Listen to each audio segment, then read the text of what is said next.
dapat nanggagaling yon sa isang senator judge who are expected to receive the evidence with impartiality and to treat the impeachment as a constitutional process. Sana hindi na maulit yon. We should limit what we say to the public, especially how we prejudge the impeachment as well as the coming evidence during the trial. Call your comments sa sinabi ni Senator Zubiri na witch hunt daw po yung impeachment trial ni Vice President Duterte. That's a very unfortunate comment. Okay, hindi po witch hunt ang impeachment.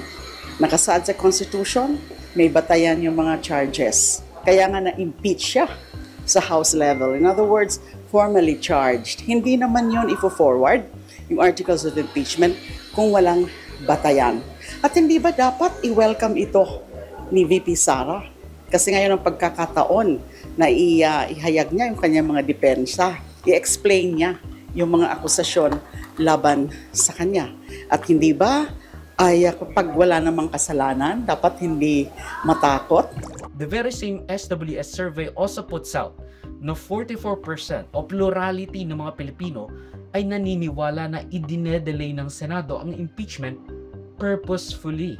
Nagsisimula na naman nga uli yung pamumutakte ni Attorney De La Rosa regarding the 28th Congress Senate authority sa pag-continue ng impeachment trial na mabebeholden daw at malalak ang Senado, ang 20th Congress sa ginawa ng 19th Congress. Despite the understanding na the Senate is a continuing body. Kahit yung sinusuportan mong Senate President Jesus Cubero already said na it should cross. We have to understand na the Senate is a continuing body. Hindi mawawala o matatapos ang termino ng lahat ng Senator Congress by Congress. Kalahati doon ang nare-retain. Kasama pa yon sa rason na only legislative functions sa mga proposed bills and amendments